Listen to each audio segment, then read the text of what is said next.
I took my girlfriend Katie to Arizona for her birthday, so we could stay with some friends of hers and spend a few weeks partying and getting crazy and stuff, before heading back to school for the year. We drove up in my dad's car. It's a really old model, and it's pretty beat up. The road there was bumpy and long. Our relationship seemed at its strongest on the road. We were really in love. That was the first time that I realised that. I'd never truly been in love before. We were about halfway there when we realised we were going to run out of gas long before the nearest petrol pump. Katie's head was out of the window, sunglasses on, in the blistering heat outside. Nothing but the wild desert landscape to be seen in all directions. We became frantic. We hadn't seen another car on the road in almost an hour. What if we broke down here, in the middle of the desert, with no food or water, with no one out there to find us? I sped up slightly, driven by these fears. It was then that we came across a gas station, just as the sun was beginning to set. Smack bang in the middle of nowhere, dry and empty. It was an old, worn-down servo. Long yellow grass blew in the breeze beneath it. Outside were 2 rusted gas pumps. At first, we didn't know if it was occupied. It seemed so lifeless. But as we pulled up and saw the petrol stains in the dirt, we were convinced otherwise. Katie started refilling the car, and I went inside to pay and grab something to eat on the road.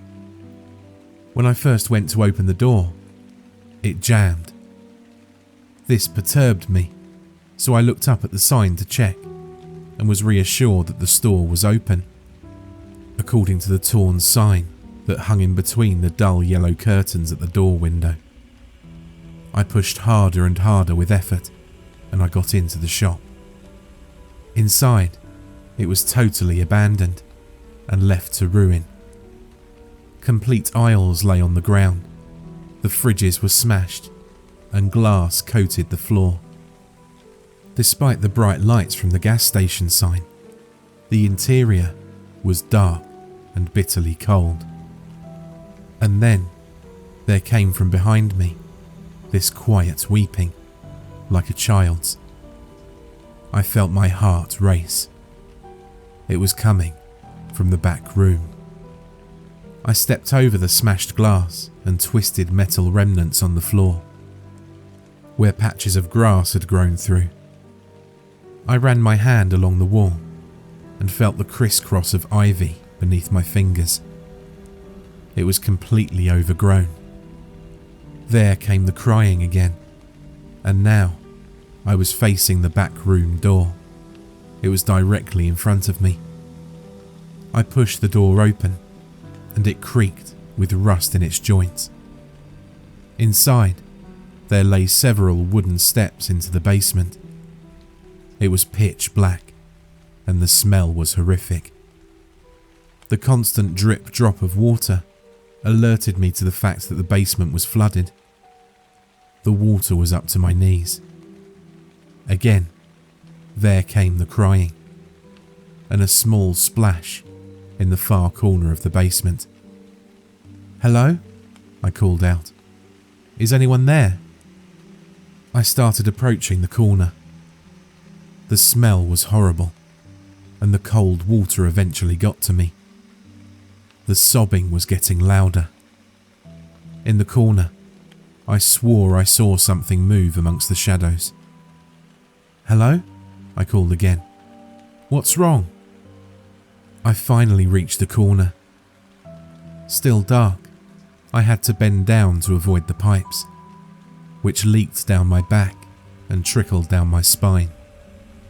The figure in front of me was very small and black, hunched over, sobbing quietly, head in its hands. "Why are you down here?" I whispered. Then, it stopped moving completely It was totally still. All noise seemed to cease, but for the quiet dripping of a broken pipe somewhere behind me. I outstretched my arm to touch its tiny shoulder, but it then began to slowly turn in my direction, to look me eye to eye. As its face swiveled around to look into mine, I remember screaming and swinging my head up in recoil, cracking it on the pipes up above. Its face was white as a sheet, pale like a hideous, moving mask. The eyes and mouth were completely black holes, huge and widening even as I looked at them. They were so huge, they almost consumed its entire face. As I desperately tried to escape, it splashed towards me at rapid speed, uncurling its long, thin fingers. It was wailing now, staring into me with its huge black eyes. And as I scrabbled up the stairs with great difficulty, I felt my legs begin to give way beneath me. It sprinted out of the water and up the stairs towards me. I slammed the door, flipped the lock, and tore out of the store, into the old car. Katie began to laugh when she saw me, jeans wet, trembling, with sweat soaking my chest. But I grabbed her and screamed at her to drive. For about half an hour, I could barely tell her what happened in the store. She listened and gave me a look of sheer horror when I finally gave in and told her everything. She pulled the car to the side of the road and began to cry herself. I asked her what was wrong. She said, "I saw something while you were gone. When you were in the store, I was just putting the pump back when I saw this little girl and a man, her father, I guess. The father just stared at me with blank eyes and a hanging jaw. But the girl, oh God, the girl. She was staring straight at me, grinning with this huge smile that just stretched so far across her face. I couldn't see any hair on her, and her skin was so dark, dark like a shadow, and her smile just shone through the window. I convinced myself it was a trick of the eye and looked away, but when I looked back, they were gone. Then, a little while later, you came back out. It was night by now. We had nowhere to stay. We hadn't travelled nearly as much as we'd hoped to that day, and the nearest motel meant going back past the gas station. So we just drove up from the roadside where we were, into a clearing a little way up, where people camped sometimes. We'd obviously come the night after a big party. There was broken glass everywhere. When we arrived, however, it was empty. After a while, I tried to reassure her that we were okay. I calmed her down and put my arms around her. I moved to get closer to her when she suddenly screamed like hell itself. "It's her! It's her!" she screeched, fumbling to start up the engine. I turned in time to witness a small black face, grinning literally ear to ear, with only darkness inside. It was crawling into the car through my open window, with its limbs splayed out like an insect. It had too many limbs, way too many long arms, the fingers feeling my face like antennae. We sped off, back down the road. Back on the road, nothing seemed right. There were no stars.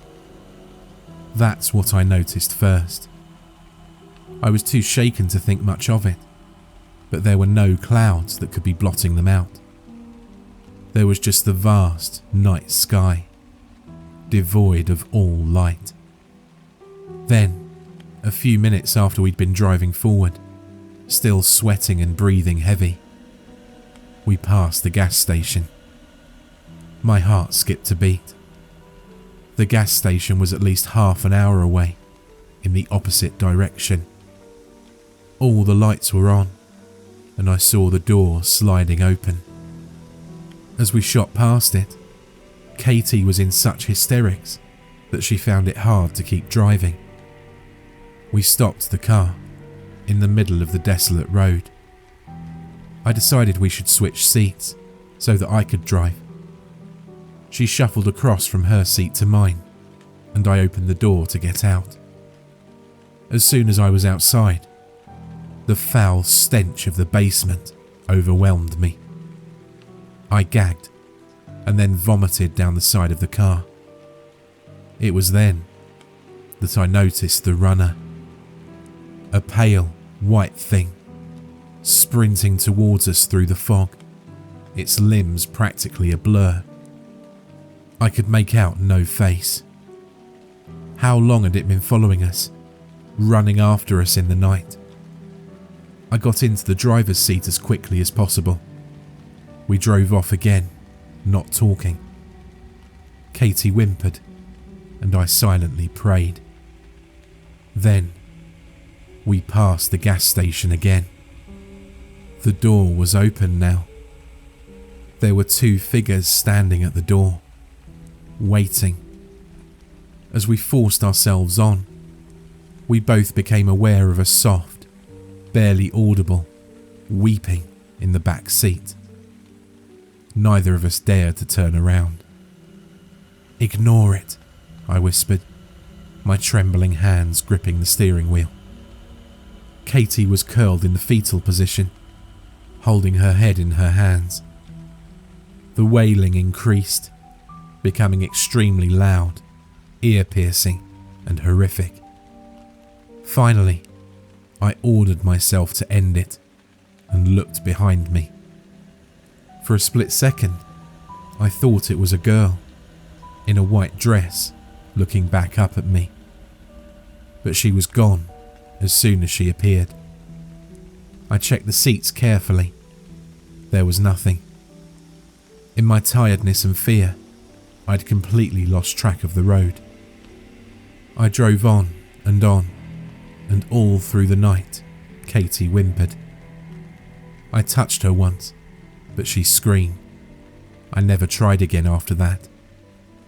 The noises from the back seat started up again. We passed the gas station twice more. The people at the door were closer and clearer every time. The finest slither of red light had begun to settle on the horizon. It was still dark as hell, but at least I was able to see the road ahead of me now. Katie had been silent, face concealed under her hands for some time. I wanted to check the time, so I turned on the radio. At first, there was only static. Instead of time, or anything at all, the digital clock simply appeared black. I fiddled with the dial, trying to change the station. In between the static, I found only one audible channel. It had a high-pitched buzz in the background. A man was muttering names and numbers under his breath.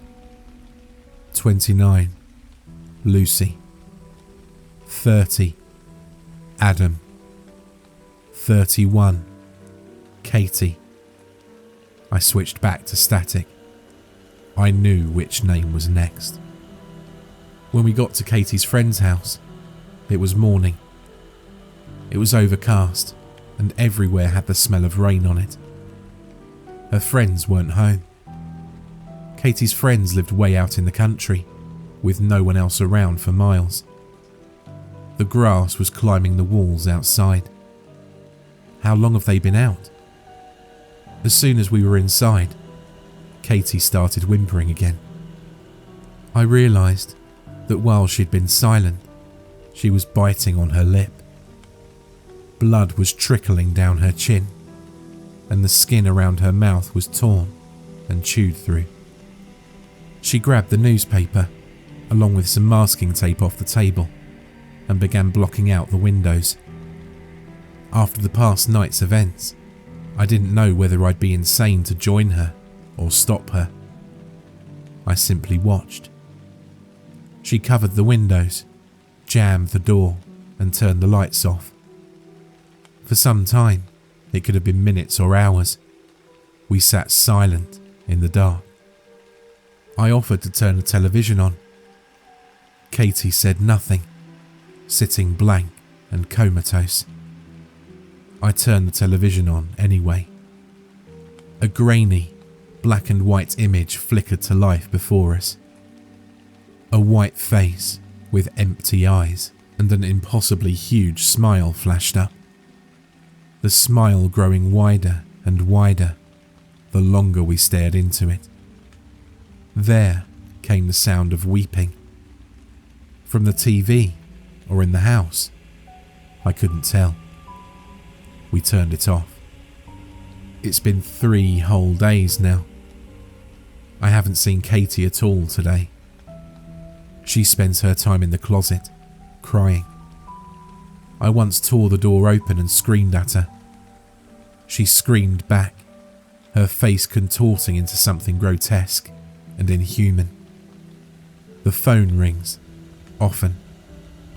A voice, my mother's I believe, whispering under its breath. I can only catch snippets of what it says. Come back. You're always welcome to come back. Sometimes in the background, I hear quiet chuckling. I hang up without saying a thing, usually. The bathroom is shining white. I hear the shower running, and I'll walk in to find nothing. Nothing at all. Then, when I'm in the bathroom, I'll hear the TV flick back on. It always goes to the face. In the background, there are muttering voices now. I've called the police, twice. All I get is the whispering woman's voice. I called Katie's friends too, just as fruitlessly. There are knocks at the door a lot now. Through the newspaper, on the other side of the window, I see their hands slam against the glass and slide down. They do this for hours on end sometimes. They press their eyes up to the glass, through the holes in the newspaper. At night, we hear screaming from the guest room. I boarded it up. Sometimes, I find tiny pieces of glass on the ground. A leak sprang up about a day ago in my room downstairs. Black spots of mould have appeared on the walls. There's a smell throughout the house, seeping in from my old room. The odour of decay. I pray hopelessly, and I wish, I swear to God, I wish that I'd never gotten out of that car.